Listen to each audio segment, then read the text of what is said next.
Okay, well, we're back continuing on our business valuation presentation here, and we finished talking in the last section about EBITDA and how that fits in to the actual business valuation formula, which is a very simple formula I'm looking at here, Bob. It really is. Now, there's some deeper components that subcomponents that go into this, but it's simply your EBITDA times your multiple. That is a shortcut way of calculating business value. And many investors and owners look at it this way. Now, this is not a full blown accredited or certified valuation. That's not what we're doing here. There are independent CPAs that come in and do those. There's a prescribed set of professional standards and rules that they follow and look at a lot of factors. And many people we encourage to have a business valuation formal done before they acquire a business. But this is a metric. This is a metric that's external and internal that can be used that's pretty reliable, absent doing a formal valuation. And we use it every day. Well, looking at this formula, I mean, it stands to reason that one of the easiest ways then to increase that business valuation would be to increase the EBITDA. That's absolutely right. It's if you increase 10%, the multiple also is very important, and the multiple varies by business industry. So some industries are going to have higher and lower multiples. You know, you and I were talking earlier. Right now, it looks like medical technology businesses are 20 to 24% multiple, 20 to 24x times EBITDA. Old line manufacturers, and we have a lot of clients that are in those kinds of businesses, they have a 3 to 5 multiple most of the time.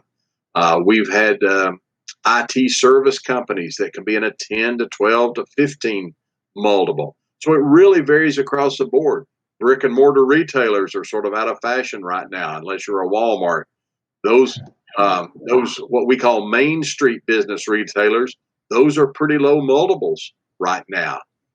But if they have an online presence and they're selling on Etsy or Amazon, they have higher multiples. So it really varies by industry and marketing channel. But you're right. One way to increase your business value is to increase your EBITDA, because you get a multiplying effect whenever you increase your EBITDA. Well, to your prior example, Bob, you know, in these numbers we've got here, let's say we increase that EBITDA by 10%. So we're going to increase it by $100,000, and therefore we've increased the valuation of the business by $500,000. Yes, and that's an excellent point. And a lot of business owners miss that. They believe if they've increased their earnings or their EBITDA from $1 million to $1.1 million, they've only increased the value of their business by $100,000. But they've increased it by the factor of their multiple, which in this case is 5. So that 100,000 is now 500,000 in additional value. That's the way businesses increase their value. So the higher the multiple and the higher the EBITDA increase, the higher or the multiplying factor for the entire business. So yes, we've helped many businesses make a 10% profit improvement. You know, which made a huge impact on their business valuation. Well, we've been alluding to it, but now let's look at that scenario. You know, we talked about increasing the EBITDA, but now let's talk about what can happen if we increase the multiple. And this is where it can get really exciting, Bob. Absolutely, because now we're getting a higher multiplier effect. In this case, our $1 million times 5 is 5 million. We increased it to 5.5 million when we increased the EBITDA. But now if we increase that multiple from 5 to 6, our 5 million now goes to 6 million. So now we've increased our value, not just 500,000.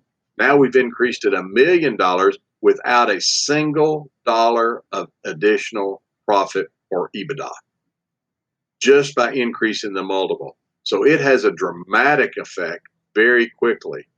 So business owners, we encourage them, increase your EBITDA, but also focus a lot of time and attention on your multiple. That's a longer range plan. It takes longer to increase that multiple, but what are the things you can do in your business to increase your multiple? You get a much bigger effect. Well, we always say that EBITDA improves profit dollar for dollar. And, when you add that dollar for dollar increase along with increasing the multiple, so if you're working both variables, then you can really start to make some headway in increasing the value of your company. Yes, and we've seen many companies be able to double their value with a slight adjustment in EBITDA performance and a slight adjustment in multiple because they're getting a twin effect there. So a $5 million company can become a $10 million company in 2 or 3 years sometimes. And they think they have to double their profits, but they don't. Well, here it is. Here's the math. $5 to $10 million. This is with the same EBITDA, Bob. All they did was increase their multiple. Yes, and many industries. That's why it's important to know your industry and know where you're at in your industry, and what's your room, what's your ceiling. If you're running a 5 multiple now and the industry average is 10, you need to be doing those things to get up at least to the industry average, if not beyond. So you have a very tall ceiling of room to improve and increase the value of your company. Well, let's go ahead.